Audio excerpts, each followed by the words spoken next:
हमारे शांतिपूर्ण तरीके से आंदोलन चलते रहेंगे। आज्ञा भी चल रहे। Will you tell me what this is about? This is just in solidarity to the Kisan, because they are the people who are 70% of our population. They feed us every single day, and the government is still not willing to address even the basic needs, basic demands of the people, and moreover they're just planning to crack down. What do you do? I'm a student, What are you studying? class 12. You're a class 12 student. How about you? And how about you? Class of students as well. Your classmates? Yes. Okay. So we don't often find class 12 students at farmer protests. Why are you here? Because people from the comfort of their houses, they're too quick to make judgments, they're too quick to speculate what is right, what is wrong.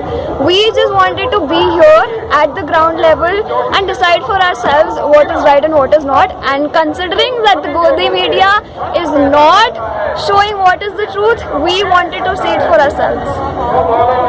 I mean, when there were 9 routes that were decided, 99.5% of the farmers, 99.5% of the farmers on 7 of the routes, everything was peaceful. There were 2 routes that were misleaded by certain fringe elements.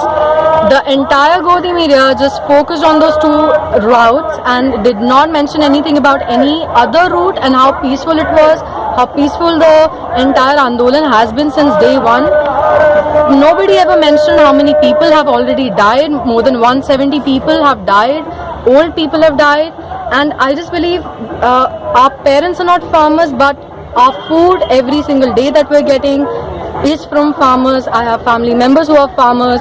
I know the realities of how harsh it can be at sitting at 2 degrees Celsius in the open sky, and there are people who are fighting for their life. This is their livelihood, and if the government just says that we'll not do it, we're going to postpone it for 18 months, it doesn't make sense, because you're saying that we're not going to take your life today, but we will take it after 18 months, and that is not justified.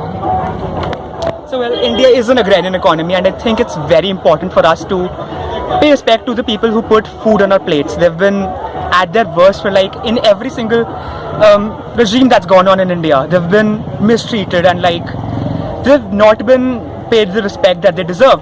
And I feel when it's time they're asking for support, it's our duty as students, as people who've been vocal about it on social media, to come down and witness this for ourselves.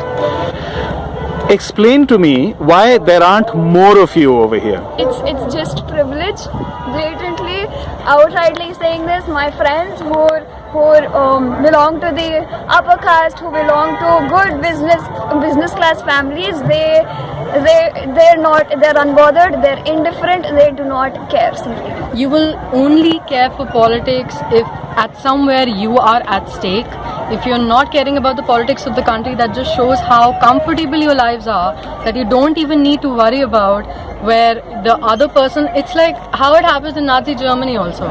People at the comfort of their homes, they organized parties, they hosted different events, while their next door neighbor was caught and taken, and the people still were oblivious to it when the genocide was taking place. I'm not suggesting there will be a genocide, but there were circumstances of fascism that were seen then. There are circumstances that have repeated themselves, whether it is the mass controlling of the media, whether it's the manipulation of every sort, fringe elements and everything. Did you say your parents encouraged you to come here? Yes, of course they did, because I get it, parents are sometimes scared about the brutality of the police in every protest that goes on, whether it was a Jamia, whether it was a JNU, anyone. But at the same time, if we're not going to do this, then who's going to do this? It's our country, it's our farmers, it's our nation, it's our democracy. Today they're cracking down on the farmers, yesterday they cracked down on the students. Today I'm going to go to a college, they may crack down on me. Am I only going to stand up when I'm being beaten with the stick? No, I will have to stand up for my fellow citizens as well. सरदार साहब सत श्री अकाल। ये देखो बच्चे आए हैं आपका समर्थन करने के लिए। वही तो हम देख रहे हैं, जब बच्चे हमारा सम्मान करेंगे तभी तो बुजुर्गों का है, आपको मालूम खुद ही है। वे किसान दिन पूरा खेतों में मेहनत करता है, ठंडी में, जाड़े में, पाले में सब मेहनत करता किसान, और तब भी सरकार नहीं सुनती। अब रोडों पर पड़े 6 महीने से, तब नहीं कुछ सुन रहा। अरे 3 जो कानून लाए हो इनको हमने वापस ले लिए, हमने आपसे मांगे तो है नहीं, खाली मुझे हमारे खोपड़ी में से लेकर धर दिए। इन कानूनों का हमारे को फायदा थोड़ा, कोई हमको फायदा नहीं है। कहते धान जहाँ मर्जी बेचो, कहाँ बेच रहे? हम 900 में धान बेचा अपना, कहाँ ले जाए धान इनके? कौन मंडी में ले जाए? जहाँ ले जाए वो कहते बीजे सरकार दी, जहाँ हटाओ, हम जी तुम्हारा धान नहीं खरीदेंगे।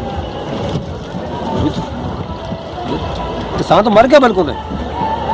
आप इन नौजवानों के बारे में क्या बोलना चाहोगे? ये तो हमारे खास बच्चे हैं, ये तो हमारी मदद करते हैं, सहायता करते हैं। ये बच्चे हमारी सहायता करेंगे तभी हम आगे बढ़ेंगे। ये स्कूल हम तो कहते हैं जितने हमारे जो बच्चे हैं स्कूल में पढ़ते सबको आना चाहिए, यहाँ पर शामिल होना चाहिए हमारे में। ये शामिल होगा तो हमारी और तरक्की बढ़ेगी, हमारा धर्म और मजबूत होएगा। ये हमारी धी बेटियां हम पर आएंगी तो और धर्म हमारा मजबूत होएगा। आज हम खेती छोड़ देते हैं तो आप गेहूँ कहाँ से लोगे, आटा कहाँ से लोगे? लोगों को ये नहीं समझ आता कि जो गेहूं का आटा वो खा रहे हैं वो दुकानों से नहीं आ रहा है, वो किसी की फसल जो वो काट रहे हैं उससे आ रहा है। किसानों के बीच में, आम लोगों के बीच में एक बहुत भारी मिसकम्युनिकेशन, अंतर हो जाता है। कोई समझता नहीं एक दूसरे को, वो समझने की ज़रूरत है। It feels better that people have come over from Bhiwani, from Meerut, Muzaffarnagar, everywhere to stand in solidarity with the farmers. As have you. Yeah. It was also hopeless after the 26th January Republic Day tractor parade. It had to be historic. It was Jai Jawan, Jai Kisan given by Lal Bahadur Shastri. We quote it every single day of our lives, but very seldom do we see both sides together. But the one-sided coverage by the lapdogs of the government, that was something that was really hopeless. And it's a pattern by the government. First oppress people, then control the entire media, demonize their protest, and finish off the entire protest. That's how it happened at Shaheen Bagh. That's how it happened at everywhere else in the world. Whether it was in the United States of America during the civil rights movement, it's not that whatever happening in India right now, it's not unique. Fascism took place way before, it's taking place today. The patterns are always the same. I believe so many kids that were in my school, like we had been together since the 3rd grade or the 4th grade, these were great kids with compassion. And by the time they were not affected by this religious politics of this country, they had friends that were Muslims, and now there are some of them that consciously choose not to make friends with Muslims, and then I consciously choose not to make friends with them. As simple as that. Because if you're going to discriminate against somebody else who has done nothing against you, this is a seed that was put here by the Britishers. It has never been resolved. We were idiots back then, we are idiots today also because they divided us. We are still choosing to remain divided. And that, I don't think anything can be more stupid than that. I think it's just Delhi Savarna privilege that it all boils down to. We're all sitting in our homes, you know. I've seen so many people in my stories reposting that farmers are Khalistanis, that flag was they somehow disrespected the Indian flag. Our friends and our peers are like posting stuff, wild stuff, and something I wouldn't have expected from some of my friends as well. And we're just trying to break that. We're just trying to show that it's okay for you to be wrong. It's okay for you to come here and admit that you might have been misguided somewhere.